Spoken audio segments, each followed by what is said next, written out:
Turn off the lights. Interns don't get overtime. The words cut through the open office like a switch being flipped, sharp and final, and one by one, monitors dimmed, chairs rolled back, footsteps faded into the polished hallway, but Ava Johnson didn't move. Her fingers hovered over the keyboard, the soft blue glow of the screen reflecting in her eyes while the rest of the 42nd floor fell into shadow, a quiet that pressed against the glass walls like something waiting to be noticed. Across from her, Ethan sat frozen, tie loosened, sleeves rolled unevenly, staring at a financial report that looked more like a countdown than a document, numbers misaligned, projections bleeding into red margins that didn't forgive mistakes. Not here, not in a company where one error could erase a career overnight. Ava leaned in slightly, her voice low, steady, almost gentle. "We can fix this." He shook his head, barely breathing. "You don't get it, this goes in at 8 a.m. If it's wrong, I'm done." She glanced at the clock on the wall, 7:12 p.m., then back at the screen, already scanning, already calculating, her mind moving faster than the silence around them. Somewhere above, behind a wall of tinted glass and quiet authority, Richard Cole paused mid-step. The CEO wasn't supposed to be there this late, not on a Tuesday, not after a 12-hour day of meetings and decisions that shaped markets, but something had kept him in the building, something unresolved, and now his eyes flicked to the security monitor almost out of habit. Most screens showed emptiness, dark desks, idle spaces, but one camera still carried movement, two figures under a single overhead light that flickered just enough to feel imperfect. He narrowed his gaze. An intern. And someone who should have already left. Down below, Ava pulled a chair closer, the faint scrape of metal against tile echoing louder than it should in the stillness. "Start from the top," she said, already scrolling. "Where did it break?" Ethan hesitated, then pointed, hands unsteady. "Here. I think I misread the liability shift." Ava's eyes locked onto the line, and something in her expression changed, not panic, not hesitation, just focus, like she had seen this before, like patterns spoke to her in ways they didn't to others. Outside, rain tapped softly against the glass, a steady rhythm that filled the gaps between keystrokes. Between breaths, between choices. Upstairs, Richard didn't walk away. He watched. Not because he had to, but because something about the scene refused to let him dismiss it. He had built his company on efficiency, on cutting what didn't produce, on a belief that kindness slowed progress, and yet there it was, quiet, unrecorded, unpaid. The intern stayed. The lights were off. The building was empty. And still, she stayed. Ava exhaled slowly, fingers moving now, correcting, recalculating, her reflection faint in the dark window beside her, tired but unshaken, present in a moment no one had asked her to carry. "You're not losing your job tonight," she said softly, not looking at him, just at the numbers aligning again, shifting back into place, like something broken remembering how to hold. And above them, unseen, Richard Cole stopped seeing an intern, and started seeing a decision he didn't understand yet. The numbers began to settle, one line at a time, like a storm losing strength, but Ava did not slow down, her eyes tracking every column, every decimal, every hidden shift that could unravel everything again if left unchecked, while Ethan sat beside her, no longer speaking, just watching, as if afraid that even a breath could break whatever fragile control she had over the chaos on his screen. The overhead light flickered once, then steadied, casting a pale glow over the desk where 2 coffee cups had gone cold hours ago, the faint scent of burnt roast lingering in the still air. Ava adjusted her posture slightly, her shoulders stiff but steady, fingers moving with quiet precision across the keyboard, correcting formulas, tracing dependencies, rebuilding logic that had collapsed under pressure. "You mislinked the forecast sheet," she said calmly, her voice soft but certain. "It is pulling from last quarter instead of the updated model." Ethan blinked, leaning closer. "That is not possible. I checked that twice." Ava did not argue. She simply highlighted the cell, expanded the reference, and turned the screen toward him. The error revealed itself instantly, small, almost invisible, but powerful enough to distort everything downstream. Ethan exhaled, a slow release of tension that had been building for hours. "I would have never caught that," he admitted, his voice barely above a whisper. Ava nodded once, not as praise, not as acknowledgement, just as continuation. "Now you will," she said, already moving to the next section. Above them, Richard Cole remained still, his reflection faint against the dark glass of his office window as the security feed played out in silence. He had seen late nights before. He had seen desperation, ambition, even quiet panic, but this was different. There was no performance in her actions, no glance toward recognition, no hesitation waiting for approval. She worked as if the outcome mattered more than being seen, and that unsettled something he could not immediately define. He stepped closer to the monitor, folding his arms, studying not just what she was doing, but how she was doing it, the patience, the restraint, the refusal to rush even when time was clearly against them. Down on the floor, the rain intensified slightly, tapping faster against the glass, a steady rhythm that filled the silence between keystrokes. Ava paused for a brief second, flexing her fingers, then returned to the keyboard, adjusting the final projections, aligning the narrative so the numbers told the truth they were supposed to tell. Ethan leaned back slowly, running a hand through his hair. "Why are you helping me?" he asked, the question slipping out before he could stop it. Ava did not look at him right away. She finished entering a formula, pressed enter, and waited for the result to populate. When it did, clean and stable, she leaned back just slightly, her gaze still on the screen. "Because someone should," she said simply. No explanation. No expectation. Just a quiet statement that settled into the room like something heavier than words. Upstairs, Richard's jaw tightened almost imperceptibly, not in anger, not in judgment, but in recognition of something unfamiliar in his own building, something he had not designed, not measured, not accounted for in any report or projection. He glanced at the time, then back at the screen. They should have left an hour ago. The policy was clear. Efficiency required boundaries. And yet, as he watched Ava correct the final section and save the document under Ethan's name without hesitation, without credit, he felt the structure of those beliefs shift, just slightly, just enough to notice. On the 42nd floor, the screen refreshed one last time, the numbers holding steady, the red margins gone, replaced with clean, confident projections that could survive the morning review. Ethan stared at it, almost disbelieving. "It is fixed," he said, more to himself than to her. Ava closed the file, her movements calm, deliberate, as if the outcome had never been in doubt.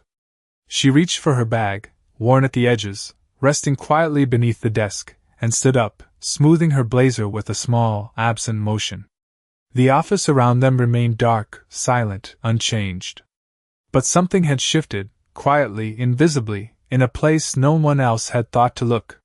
The elevator doors had already closed when Ava stepped inside, the soft hum of the building carrying her downward as the floor numbers flickered one by one, each passing level reflecting faintly in the brushed steel walls around her, her shoulders finally lowering just a fraction now that the work was done, though her expression did not change, still composed, still quiet. As if what she had just done required no recognition beyond completion itself. Behind her, on the 42nd floor, Ethan remained seated, staring at the corrected report on his screen, the numbers no longer threatening, no longer collapsing under hidden errors, but standing firm, structured, something he could finally submit without fear. He reached for the mouse again, scrolling slowly, checking every line as if expecting the mistake to return, but it did not. It held. He leaned back in his chair, exhaling deeply, the sound almost lost in the empty office, and for the first time that night, his hands stopped shaking. Upstairs, Richard Cole stepped away from the monitor, but not far, his gaze lingering on the frozen image of Ava standing to leave, her hand brushing lightly against the back of the chair before she walked away, a small, almost invisible gesture that carried no intention of being noticed. He turned slightly, looking out over the city through the wide glass window, lights stretching across the skyline in quiet grids of power and movement, the kind of view he had grown used to, the kind that reminded him of control, of structure, of systems that worked because they were designed to work. And yet, what he had just seen did not belong to any system he had built. It was not assigned, not measured, not rewarded. It existed outside of his rules. He glanced back at the monitor once more, then reached toward the desk, pressing a single button that connected him to building security. "Pull the footage from camera 42, he said, his voice calm. "Precise." A brief pause answered him. "Yes, sir." "Time frame?" Richard did not hesitate. "From 7 p.m. until now." Another pause, then confirmation. "Understood." He ended the call, his fingers resting lightly on the edge of the desk, his reflection faint against the dark surface. Down in the lobby, Ava stepped out into a different kind of quiet, the marble floors reflecting the soft overhead lights, the security desk unmanned for the moment, the revolving doors beyond revealing the steady rain that had not let up. She adjusted the strap of her bag on her shoulder, her shoes making a soft sound against the polished floor as she moved toward the exit, her pace unhurried, her posture steady, as if this was simply another night, another shift completed, nothing more. Outside, the air was cool, the rain fine but persistent, tapping lightly against the pavement and the glass panels that lined the entrance. Ava paused just long enough to pull her jacket closer, then stepped out into it without hesitation, disappearing into the city the same way she had moved through the office, quietly, without drawing attention, without leaving anything behind except the work itself. Back upstairs, Richard remained still, the office around him silent except for the distant hum of the building systems, his mind moving through something less defined than numbers, less structured than strategy. He walked back toward the monitor, not to rewatch the moment, but to confirm it had been real, that what he had seen was not an exception to be dismissed but something that required understanding. He leaned slightly closer, studying the frame again, Ava's reflection faint in the glass beside her as she worked, the steadiness in her posture, the absence of hesitation. He exhaled slowly, almost imperceptibly, then straightened, his decision forming not as a reaction, but as a shift.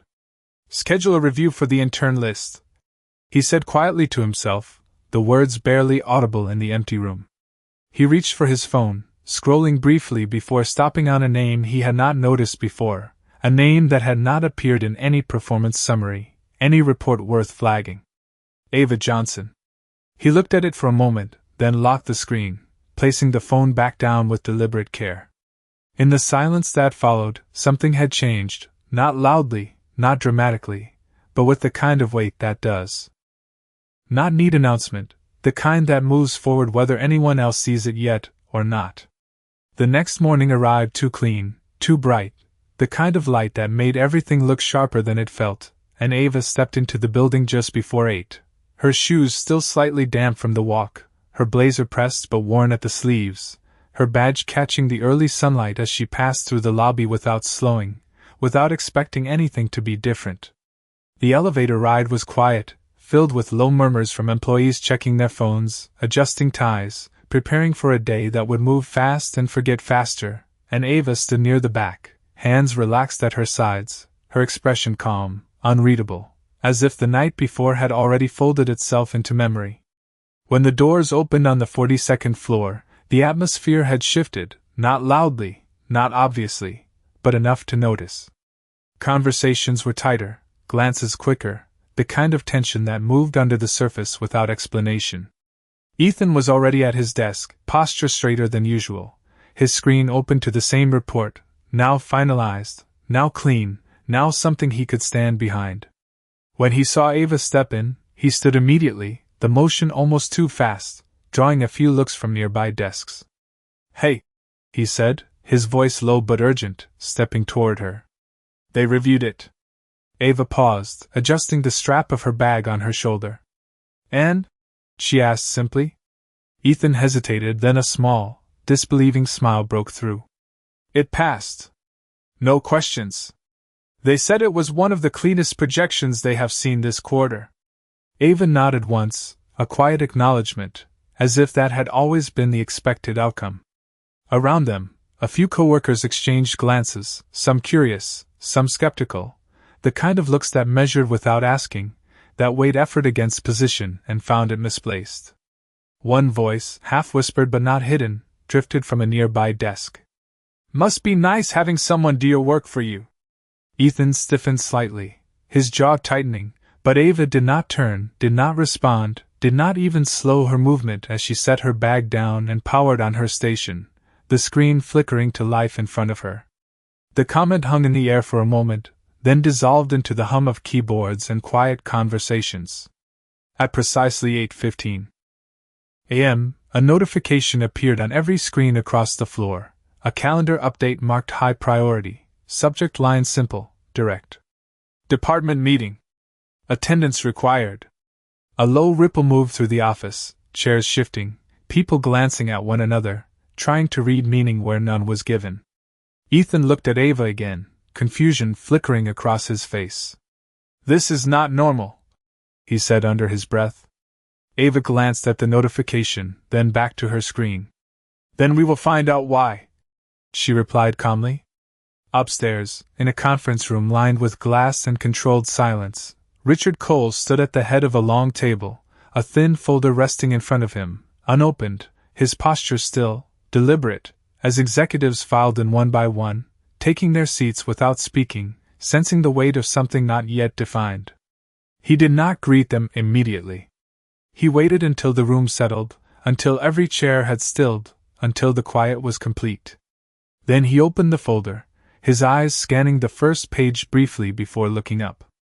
"Before we begin," he said, his voice even, measured, carrying across the room without effort, "I want to discuss something that was not scheduled." Down on the 42nd floor, Ava rose with the rest of the department, moving toward the conference area as instructed, her pace steady, her gaze forward, unaware that somewhere above her, a decision made in silence was about to step into the light. The conference room filled slowly, chairs sliding against the floor, low voices cutting off as soon as they crossed the glass threshold, the kind of silence that did not need to be announced because everyone could feel it settling in place. Ava took a seat near the far end of the table, not by choice, just where space allowed, her hands resting lightly in her lap, her posture straight but unassuming, as if she were there to observe, not to be seen. Around her, senior analysts adjusted their laptops, managers exchanged quick glances, and a few eyes lingered on her longer than necessary, questioning why an intern was even in the room. Ethan sat 2 seats away, his fingers tapping lightly against the table, the rhythm uneven, betraying a tension he could not fully hide. At the front, the large screen flickered on, casting a cool light across the room, and then Richard Cole stepped in, his presence quiet but immediate, shifting the air without a word. He did not rush. He did not greet anyone. He simply took his place at the head of the table, set the folder down, and looked across the room with a calm that felt heavier than any raised voice. "I reviewed last night's final submission," he began, his tone even, precise, each word measured. "And I have a question." The room stilled completely, the kind of stillness that held breath and expectation at the same time. He opened the folder, glancing briefly at the printed report before looking back up. "Who prepared the final corrections on the projection model?" A pause followed, not long, but long enough to stretch. Several heads turned toward Ethan. He straightened slightly, his throat tightening, aware of the attention settling on him. "I submitted the report," he said carefully, choosing his words with caution. Richard did not respond immediately. He held his gaze for a moment, then shifted it slightly, scanning the room, not searching for the answer, but for something else, something unspoken. "That is not what I asked," he said calmly. The distinction landed with quiet weight. Ethan hesitated, then glanced briefly toward Ava, the movement small, almost unnoticeable, but not invisible. A few others followed that glance, curiosity sharpening into focus. Ava remained still, her expression unchanged, her eyes steady, not avoiding attention, but not inviting it either. The room seemed to narrow around that moment, as if everything else had stepped back to make space for what was about to be revealed. One of the managers leaned forward slightly, a hint of impatience in his voice. "If there is an issue with the report, we can address it internally," he said, attempting to redirect, to contain. Richard lifted a hand just enough to stop him, not abruptly, not forcefully, but with a finality that required no repetition. "There is no issue," he said. "That is precisely why I am asking." The silence returned, deeper this time. Ava felt the shift now, not in the room, but in the attention, in the way it settled, in the way it waited. Ethan exhaled slowly, then spoke, his voice quieter, but clearer. "I did not fix it alone," he admitted. A subtle ripple moved through the table, eyes turning fully now, not guessing anymore, but knowing where to look. Ava did not move. She did not lower her gaze. She simply sat, present, steady, as the weight of the moment found her without resistance. Richard watched her for a brief second, then another, measuring not her position, not her title, but the stillness in her posture, the absence of defensiveness, the quiet certainty that did not ask for recognition. He closed the folder slowly, the sound soft but final, and rested his hands on the table. "Then I would like to hear from the person who did," he said, his voice unchanged, but the meaning unmistakable. And for the first time since she walked into the building that morning, Ava understood that the work she thought had disappeared into the night had not gone unseen. No one spoke for a full second after his words settled into the room, the kind of silence that did not feel empty but heavy, as if every person present understood that something unseen had just been placed at the center of attention. Ava felt it before she moved, not pressure, not fear, just awareness, like standing in a beam of light that had not been there a moment ago.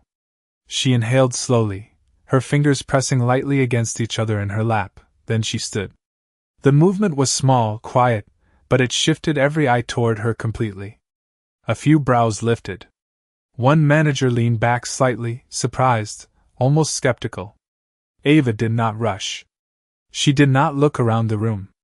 Her gaze remained forward, steady, grounded. "I reviewed the model after hours," she said, her voice calm, even, carrying without force. "There was a reference error in the liability chain. It was pulling outdated projections." She paused briefly, not for effect, but to choose clarity over speed. "I corrected the links and recalculated the downstream impact." No embellishment. No attempt to impress. Just facts. Richard watched her closely, not interrupting, not reacting outwardly, but his attention did not waver. "Why?" he asked. The question came without accusation, without tone, but it landed with more weight than any challenge. Ava met his gaze, not defiant, not hesitant. "Because it was wrong," she answered. A faint shift moved through the room, almost imperceptible, like something aligning beneath the surface. One of the senior managers let out a quiet breath, folding his arms. "Interns are not assigned to audit projection models," he said, his voice controlled but edged with disapproval. "There are processes for that." Ava did not turn toward him. She remained facing forward. "I did not audit it," she replied simply. "I saw a mistake and fixed it." The distinction hung in the air, clear and unembellished. Ethan lowered his gaze slightly, a mixture of gratitude and discomfort passing through his expression, but he said nothing. Richard stepped slightly to the side of the table, his hands resting lightly on the surface, his posture unchanged but his presence sharper now, more focused. "And you stayed after hours to do this?" he said. Ava nodded once. "Yes, sir." Without being asked? Another nod. "Yes, sir." A brief pause followed, not empty, but deliberate. The faint hum of the building systems filled the edges of the room, the sound of air moving through vents, steady, constant, almost grounding. Outside the glass walls, the city moved as it always did, indifferent to the moment unfolding inside. Richard glanced down at the folder again, then closed it completely, his fingers resting on top of it as if the contents no longer mattered in the same way. He looked back at Ava. "Did you expect recognition for it?" he asked. Ava's expression did not change. "No, sir." The answer came without hesitation, without performance, and it settled into the room with a quiet finality. No one shifted. No one interrupted. For a moment, everything seemed to slow, as if the room itself was holding on to that answer, testing its weight. Richard studied her for a second longer, then another, not searching for inconsistency, but confirming something that did not need to be explained. He straightened slightly, his gaze moving briefly across the rest of the table, taking in the faces, the reactions, the unspoken calculations happening behind them. Then he looked back at her. "Stay after the meeting," he said. The words were simple, but they carried something undefined, something that did not belong to routine correction or quiet dismissal. Ava nodded once. "Yes, sir." She sat back down, her movements controlled, her posture unchanged, but the air around her had shifted in a way that could not be undone. No one spoke immediately after. The meeting continued, numbers discussed, projections reviewed, voices returning to normal patterns, but something beneath it all had already changed, something that no longer fit into the lines of a report or the boundaries of a role. And at the far end of the table, Ava sat in the same quiet stillness she had carried the night before, except now, she was no longer unseen. The meeting ended without ceremony, chairs shifting back, quiet conversations resuming in careful tones as people filed out of the room, but Ava did not move right away. She remained seated for a moment, her hands resting lightly against the edge of the table, her eyes steady, not searching, not uncertain, just present. One by one, the others left, some glancing at her briefly, some avoiding her entirely, each carrying their own interpretation of what had just happened. Ethan paused near the door, looking back at her as if he wanted to say something, but the words did not come, so he gave a small nod instead and stepped out into the hallway. The room grew quieter with each passing second until it was only her and the soft hum of the overhead lights. Then the door closed, and Richard Cole remained at the head of the table. He did not speak immediately. He walked slowly along the side of the table, his shoes making a muted sound against the polished floor, his posture relaxed but deliberate, as if he were giving the moment space to settle before stepping into it. Ava stood when he reached the center, not out of obligation, but out of awareness, her posture straight, her expression calm. He stopped a few feet away, not close enough to impose, not distant enough to disengage. For a brief moment, either of them spoke. The city beyond the glass walls moved in quiet rhythm, cars gliding through intersections, sunlight reflecting off buildings in clean lines that seemed almost unreal from this height. Richard studied her, not as an intern, not as a line in a report, but as a presence he had not accounted for. "You stayed past hours," he said finally, his voice even, not questioning, just stating. Ava nodded once. "Yes, sir." "You corrected a model outside your assigned scope." Another nod. "Yes, sir." He tilted his head slightly, considering. "And you did it without documenting your involvement." Ava's gaze did not shift. "It was not my work to claim." The answer came without hesitation, and something in it held, something that did not bend under expectation or pressure. Richard exhaled slowly, a subtle shift, almost unnoticeable. "Most people in this building would have made sure their name was attached to that correction," he said. Ava did not respond immediately. She looked at the table for a brief second, then back at him. "Most people are not trying to keep someone else from losing their job," she said quietly. The words were not sharp, not confrontational, but they landed with a clarity that did not require emphasis. Richard's expression did not change, but his eyes held hers for a fraction longer, absorbing the meaning rather than reacting to it. He turned slightly, walking a few steps toward the window, his reflection faint against the glass as he looked out over the city again. For years, decisions had been numbers, projections, outcomes measured in percentages and margins, clean, efficient, predictable. But what he had seen the night before, and what he had heard now, did not follow that structure. It did not fit into any system he had built. He turned back toward her, his posture unchanged, but something in his gaze had shifted, less distant, more deliberate. "Do you know why I had you stay?" he asked. Ava shook her head slightly. "No, sir."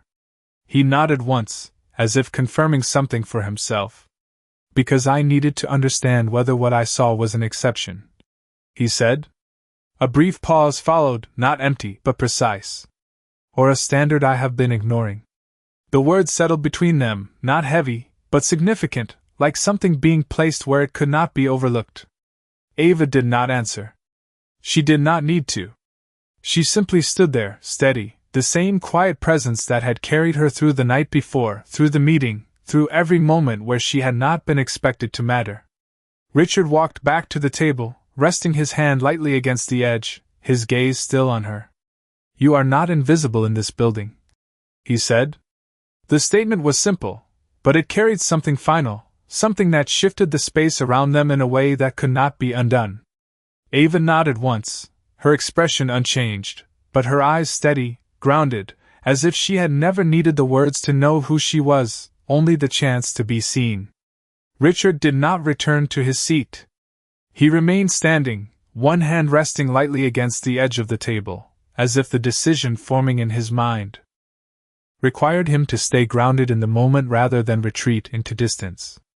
Ava stood across from him, unchanged in posture, unchanged in expression, but the air between them had shifted again, no longer defined by hierarchy alone, but by something quieter, more precise. He studied her for a brief second, then reached for the folder he had closed earlier, opening it once more, not to review numbers, but to confirm what he already knew. "You are currently listed as a temporary intern," he said, his voice steady, measured. Ava nodded once. "Yes, sir." He flipped a page, then another, his movements unhurried. "No formal assignment to financial modeling. No authorization for after-hours system access. No supervisory approval for independent corrections." Each line was factual, each detail accurate, and yet none of it carried accusation. Ava listened without interruption, her gaze steady. "Yes, sir," she repeated. Richard closed the folder again, this time placing it flat on the table, his hand resting on top of it as if setting aside the limits it represented. "And yet," he continued, his voice lowering slightly, not in volume, but in tone, "you identified a structural error that passed through multiple levels of review, corrected it under time pressure, and ensured a final submission that met executive standards." A brief pause followed, not for emphasis, but for clarity. "Without being asked? Without being credited?" The room, though now empty except for the two of them, seemed to hold that statement as if others were still present to hear it. Ava did not respond immediately. She did not shift, did not attempt to justify or explain. She simply stood, allowing the truth of it to exist without embellishment. Richard straightened slightly, his decision no longer forming, but complete. "I am not interested in where you were assigned," he said. "I am interested in what you demonstrated." He stepped away from the table, closing the distance by a small but deliberate measure, enough to make the conversation direct, not distant. "This company rewards performance," he continued, "but it rarely recognizes integrity when it is not convenient." Ava's eyes held his, steady, grounded. "What I saw last night," he said, "was not convenience." The words settled between them, quiet but definitive. He reached into the inside pocket of his jacket, pulling out a slim card, placing it on the table between them, sliding it forward just enough to bridge the space. Ava's gaze dropped briefly to it, then returned to him. "Effective immediately," Richard said.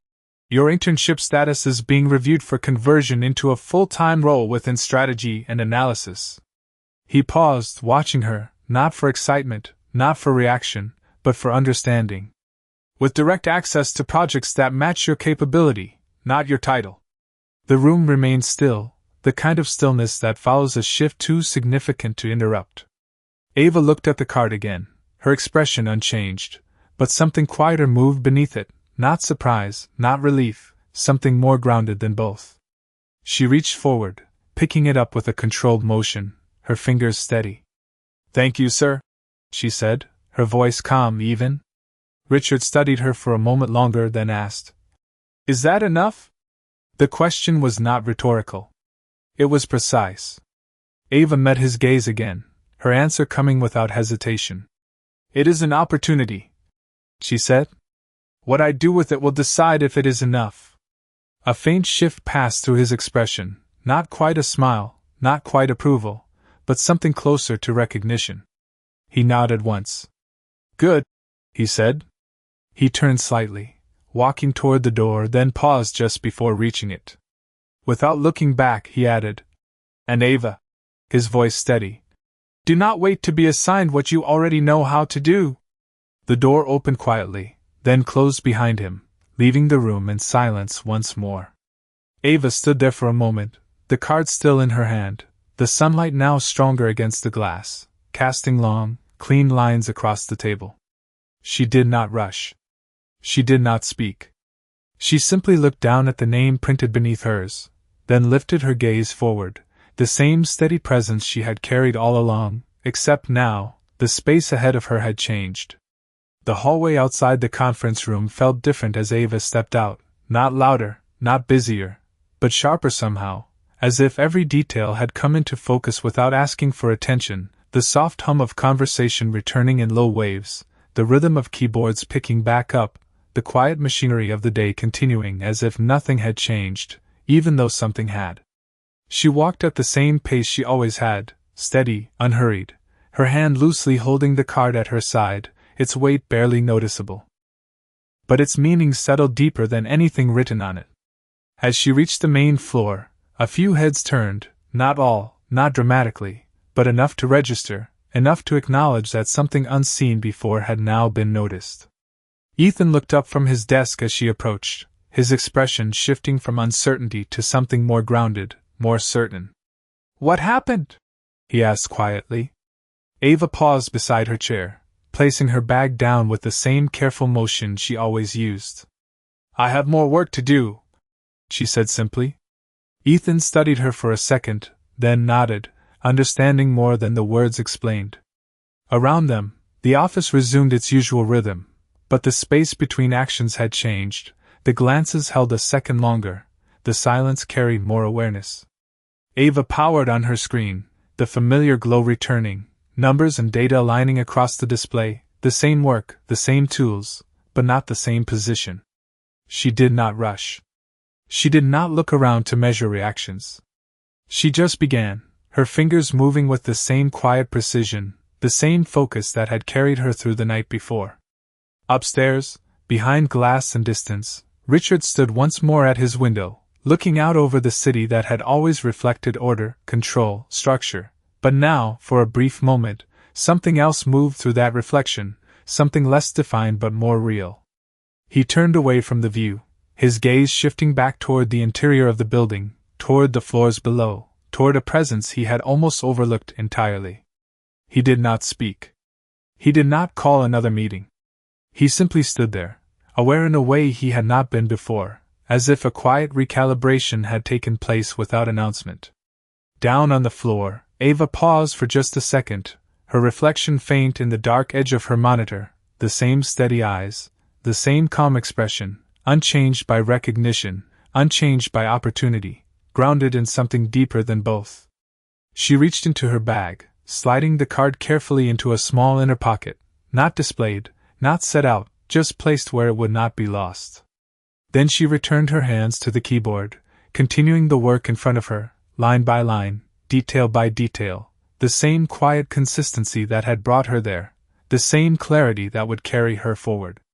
The office lights reflected softly across the glass walls, the city beyond moving in its steady rhythm, and in that space between noise and silence, between being unseen and being recognized, Ava Johnson did not change who she was.